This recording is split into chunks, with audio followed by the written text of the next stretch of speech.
Welcome back to On Right Podcast. Here you have Elijah alongside Grant. We're going to dive into the NBA finals here. We're going to touch on a little bit of Pistons free agent, Pistons draft talk as far as what we think about that. But first things first, Warriors got it done yesterday, tied it up 1-1 in the first two games of the NBA finals. I guess I'm gonna throw it over to you. Last time we talked was pre-finals. I believe you picked Boston. I think you said in 7, and I picked the Warriors in 6. So I think either way, obviously we're both kind of on track for that. But kind of, now that we have 2 games under our belt, what are your first thoughts? Yeah, so just after that first game,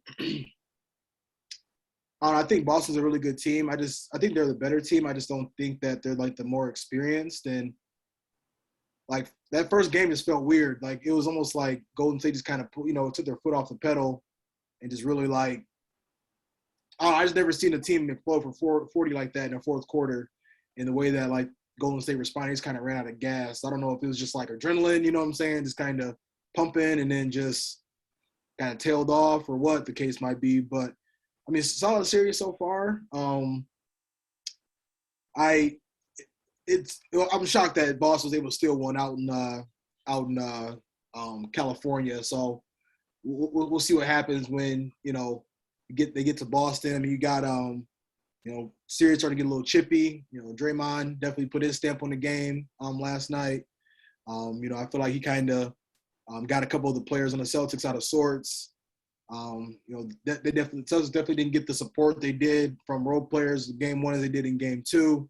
But now they're also going home and sleeping in their own bed, getting at home cooking, seeing the wife and the kids. So they usually say a lot of role players usually play pretty well at home, and they do on the road. So yeah, I wouldn't be surprised if they come out 2-2. This first trip to Boston. I think the Warriors definitely got the experience to go on the road and knock them off. And I also feel like I can't see Boston, going over there and not at least getting one of these first 2 games at their house. So it's gonna be a good series, I can tell. Yeah, no. Just to throw back to game 1 here, I would say I agree with a lot what you said. When we were texting about it after the game, I said it went how I thought it was until the 4th. Yeah. And that was a Warriors ball game. Curry came out. I do think that was potentially a coaching error for Steve Kerr. Curry had 21 in the first quarter of game 1. They pulled him out until like 6 minutes into the second quarter. I do know he typically sits out the start of the second, just watching a lot of the playoff games. But I think if I'm him, I maybe either shorten that or potentially leave him in. I mean, the guy He's on fire. Yeah, I think he had 5 or 6 threes in the first quarter.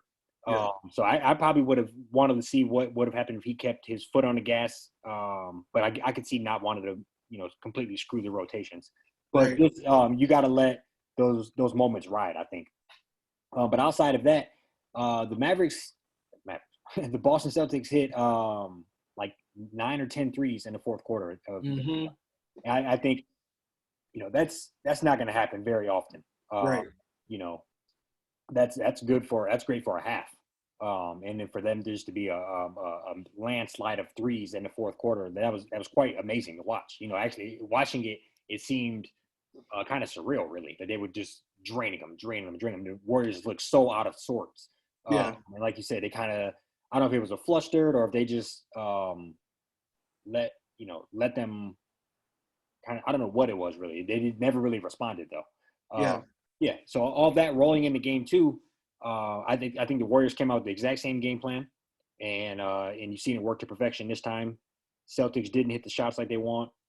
You see that in general, Tatum was on in the first half of the last game. He had his moments, hit a couple threes in a row. It looked like he was going to start heating up for real. I was a little nervous for them once I started seeing them drain them.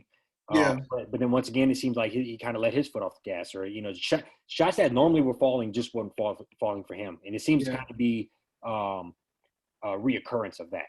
He's also like trying to do like this James Harden type thing. He puts the ball out in front of him, and like he's trying to like get the arm contact over both arms, but the ball's just getting knocked out. Like, well, they're not calling they're not gonna call those fouls in the playoffs, in the finals at that.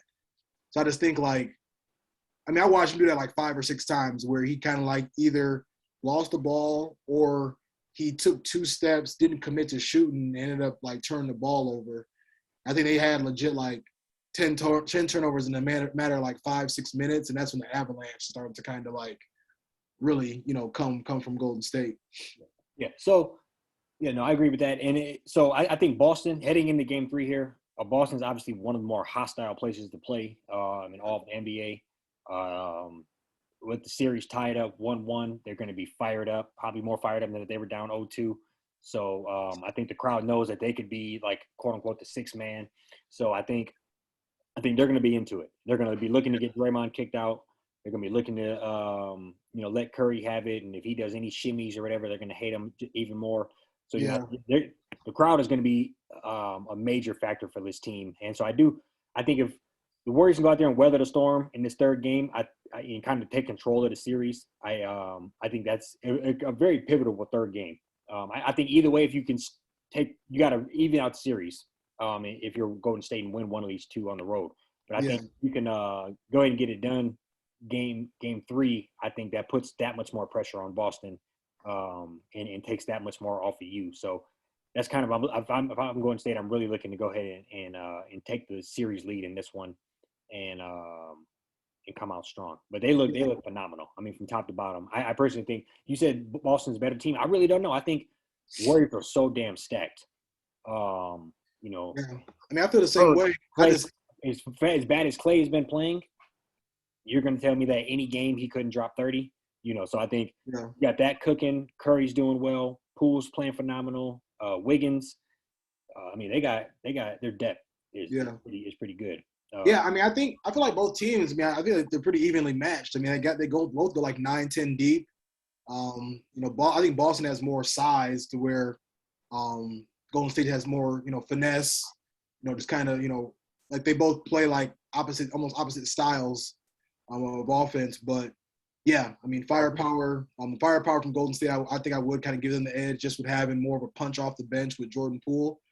I feel like too, anytime you have better shooters, you definitely gonna have you would assume a better shot to, get hot before, get hotter than the other team will.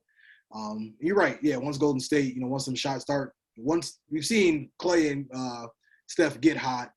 Now Clay, I think he's kind of just starting to run out of gas a little bit. I mean, this is the first time he's played this much in like almost 350 days or something crazy like that. I think even more, honestly. 900, yeah. Because I think he got hurt June 2019, and so almost like 900. Oh yeah, almost like full 3 years. So yeah, I mean, looking to see, about him getting back on track. I don't think he definitely not going to shoot as bad as he did the other, last night. I mean, that was like. And then purposely they left him in to get him out of that snap. If you watch it, I mean, they even said it watching the game, but they left him in with a lot of the bench team in kind of garbage time, more or less, just to get out of it, get him to snap out of that. And so I think that'll pay off as the series plays on. He'll have a game for you. Yeah, he'll get on Twitter and see everybody calling him washed, and he'll have a game. That's all you need with everybody playing like that. That's all. If he can have a game for you with everything else, I think that's just icing on the cake.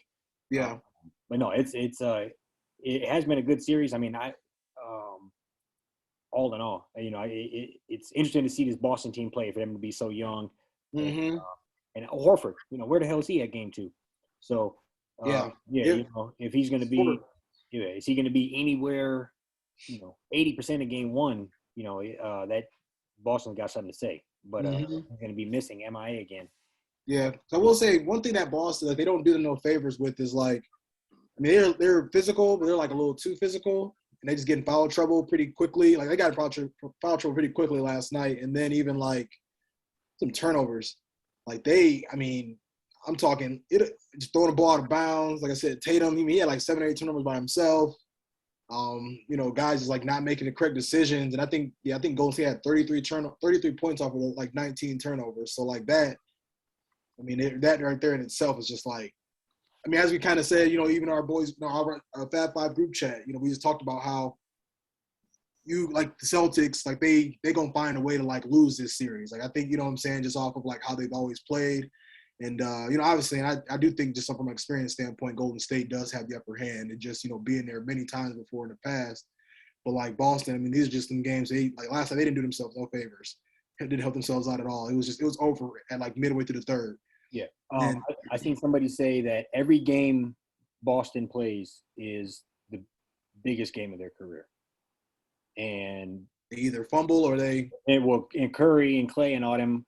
I mean, this is nice, but this is nowhere near the biggest. They've already had the biggest game. right. They've been in Game 7 when they haven't had a ring. They've been in Game Yeah, against LeBron or whoever whatever the case may be. This that's the point. is another moment for them, but not the biggest moment of their career so far. And every game moving forward will be Boston's biggest moment.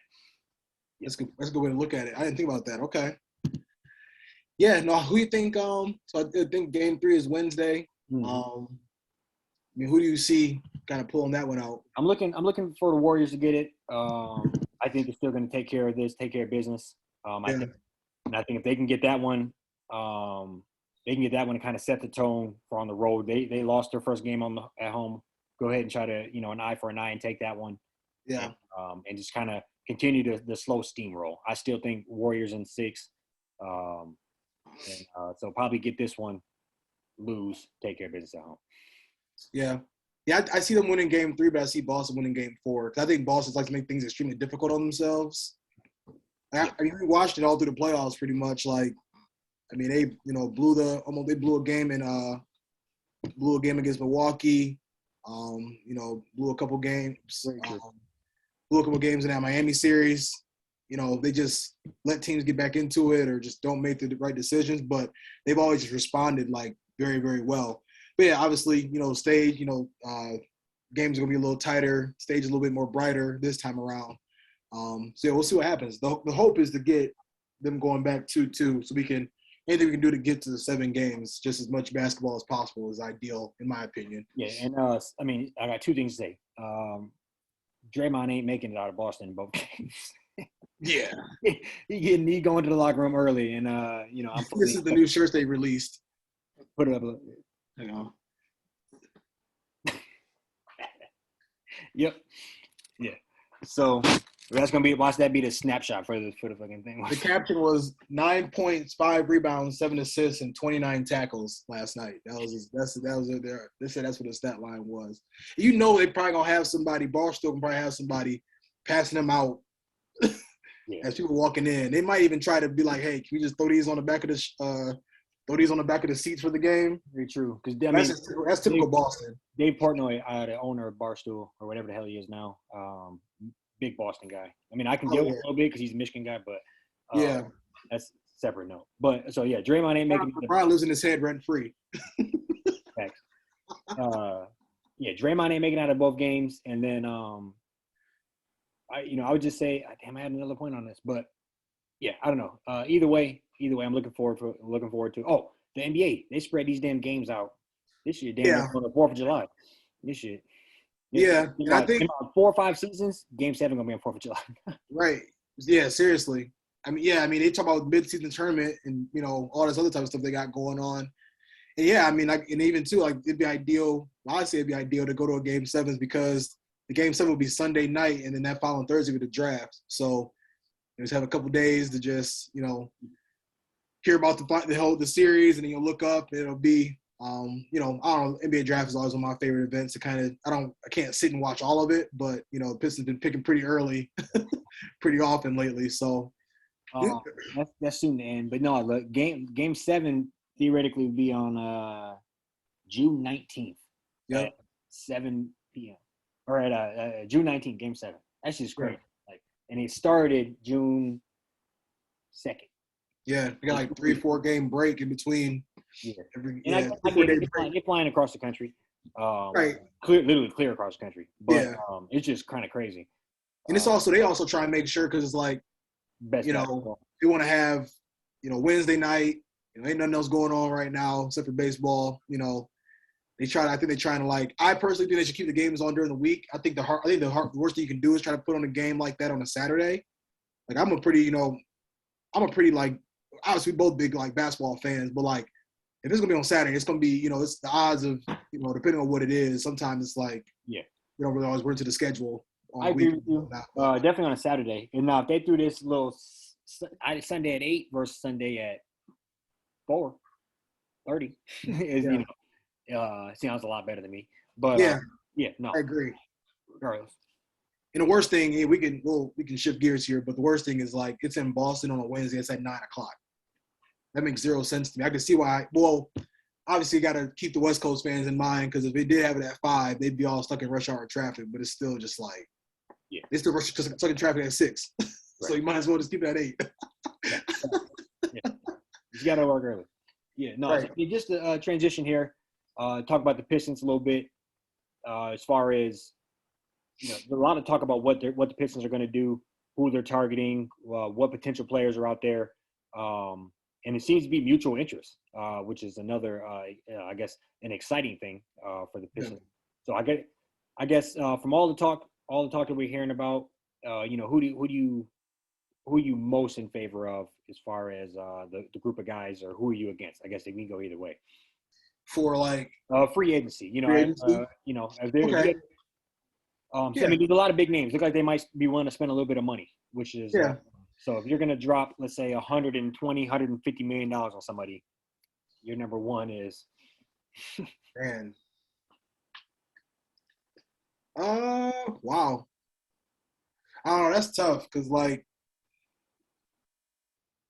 I like Brunson a lot, but I just feel like when you start throwing them numbers around, it just don't even seem like it don't even make sense. You know what I'm saying? Just like, and even. But at least he, helped lead his team to a conference finals, and he showed he can get buckets on pretty big stages, playing in the West at that. Sexton ain't even made the playoffs yet, you know what I'm saying? So it's really like, you just don't really want to give out money to guys that ain't really done nothing yet, You got Ayton where like, like he's like the bigger like wild card. But I think he'd be the one that would make the most sense to spend that money on just because of like, that's like a pretty big team need, can be pretty big need. And also like, I mean, I think he's a solid player. I don't love his game completely, but man, I don't know. Like I said, I don't love Ayton. I do have a lot of question marks about him, more probably about him than the other guys, just besides them being a little small for their position. But I just feel like, I mean, I think it'd have to be Ayton. And then I think I'd want to probably just keep it pushing. I'd rather have like Ivy or like Ben Mathurin, 6'4", 6'5", guys a little bit younger, more, a little bit more athleticism that you can maybe turn into something rather than just like, I think like Brunson, like, I don't think he's going to get any better than he is now. Like, I don't think like just, I don't know. I could be wrong. And Sexton too, could be completely wrong, but I think it just makes more sense to go with Ayton. No, I guess I would have to second that. Aiden, and I think and it really goes to because we don't the draft is such a wild card as far as who's going to fall into your lap. Yeah. And then but either way you can use Aiden because there's not a top center that we're looking at. Right. So I think if you are going to go out and spend some money, I guess that is who I feel the most comfortable with. As far as I think what you're getting in him. As far as he's a more modern center. He's not like a traditional Drummond, type of guy that we've had in the past. He's obviously not Embiid either. But I think if you're you have to look at who you have to go through, and that's another big thing. So you have, as far as like Giannis is not going to go anywhere. He's right in your backyard, right in your division. So you're going to have somebody to clog that middle up a little bit. Yeah. And, he's arguably a top 3-4 center in the league. So it's hard to really pass that up. Now, I do think it could be one of those things where maybe back half of that contract, we're a little upset with it. But if you are going to go out and spend that money, I guess now he would be the guy to get now because I guess the backcourt, I would rather roll the dice with somebody, like you said, out the draft. Yeah. Versus the other two. Now, if you want me to throw another two out there, I had to be honest, I think I'd be calling Sexton. I liked him ever since Alabama days. He just stood out. Stood out to me. And when he played through that team 3-on-5. Yeah. Right. Like 30. I forgot all about that. So he's always stood out to me, and I just think that'd be my number 2 on that, and Brunson would be my number 3rd. Now I think now Aiden looks like we just read that earlier, but it looked like Aiden is going to be trying to get somewhere in like the 130, $40 million range. It's not terrible. Yeah. So, I guess that is something, with the way things are going, that's the going rate. And if you think a year or two from now we're going to be trying to do it again with another type of center, you might end up spending more. So I do think it's one of the things you go ahead and get locked in, and then hopefully you get an Ivy or somebody like that, and then I think we could be a bubble type playoff team next year. Yeah. Yeah, the Aiden thing, man, like I said, I feel like he is the safest option, but like something about that situation just kind of scares me because like, why is Phoenix not like chomping at the bit? Went to you went to the finals with him. I mean, he's improved pretty well on the last 3-4 seasons since he's been in the league. I heard just like something about how he might have been, getting into it with the coaches a little bit here and there. I know like he also, I think he missed like, I don't know if this makes a difference or not, but like missed so many games because of like substance abuse or something like that, or just like performance enhancers, I think it was a couple of years back. I'm just kind of throwing out stuff there that I've heard because to me it's just so odd. Like I haven't I can't, even those things that I just rattled off, they don't, that stuff don't necessarily mean you're not gonna sign a guy to a max deal. You know what I'm saying? So like for me, it's like what is their what is like the best team in the league on, arguably last year? Like, what's their deal with like not wanting to keep him? No, that's a great point. And I really don't know other than, and I guess this would make us sound kind of like buying something bad, but I guess they just think it's not worth the money. I don't, and I hate to say that, but, and then we're going to buy it, but, I hate to say it, use his words, but, sign him, get a contract. But I just think at the end of the day, that might be it. And I don't know what they have cooking. Obviously, Chris Paul going to be off the books very soon. And then they got a bunch of young guys. They got Devin Booker there. So I'm not sure what they think they could have cooking or what they we'd have to talk, hop in some forums to see who they might think they can get a Giannis or somebody in a few years or something. Who knows what they think they could do with a clean book. So I don't know. It's interesting, but also, I guess I can't even find good words for it, but I guess just they think it's not it's not value, for them at a certain rate. And we would, if what the article I read is correct, we would get him at a significant discount compared to them because you sign a max. The max you can sign with your current team is more valuable than a max you can sign with your not current team. If I read that article correctly. So I guess just all things considered, I guess if we're gonna go spend some money, which I'm all for keeping the books clean and win 28 games again next year. But if they think we got something and they want to put their put the gas to the floor here, then I think that's the safest bet. And I really do think we're probably hovering around the playoffs there. What they say his deal was like he can sign 176 with them for 5 years. Yeah. All right, let's see. I just wish if he wasn't restricted, I'm like, man, we could just maybe give him like a 1-year deal with a player option or something. Like I'd like to do something more like that, just to like, all right, let's see how it works, But I don't know. Like I know a lot of players. I mean, especially they don't really. I think those deals are for only like sometimes bigger players can kind of have, have that luxury of being able to say like, well, I'm just going, go year to year. We'll figure it out from there. And he obviously, after his first contract, I agree. Now, they could sign him next year for $45 million on a 1-year deal. I would do it. Yeah, I'm like, why not? Let's just see what happens. Yeah. We make to the second round. All right, let's have another conversation. Like, but it also kind of leaves room too. It's like, well, everybody got paid this much this year. Now that the salary cap's going up, so now he can try to demand more, per year than he did if we just signed him to like you said like like 130 million or 150 million.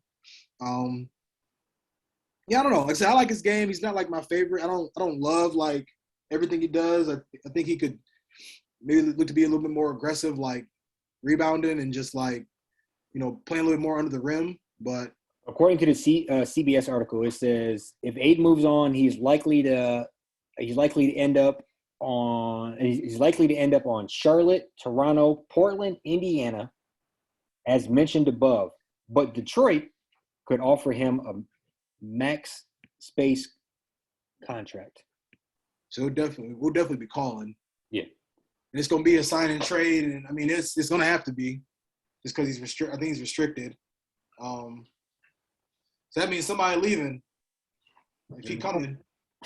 But we also, hopefully we get, maybe like one of their players, like a second round picker. I mean, I'm just, kind of really realistic at this point. Like I'm definitely like living with the reality that like we're gonna end up losing like Isaiah Stewart, or I'm fine with Grant being gone. Yeah, it's gonna be Grant and Stewart or somebody. And then when you look at it that from that point of view, it's really you're swapping Grant for another, $10 million a year or something. Where it's not, then as much it seems better than keeping Grant and going out and spending another $35 million a year. I'd love to give Cam Johnson somehow too. Yeah. They definitely not letting him go. But that would be,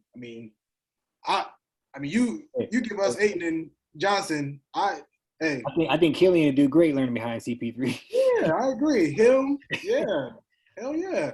Saban Lee, get the whole G League. Just throw the whole G League at him. Carson Edwards, no, yeah. Motor City Cruise, take your pick. Yeah, anybody but Bay and Stacade. Yeah.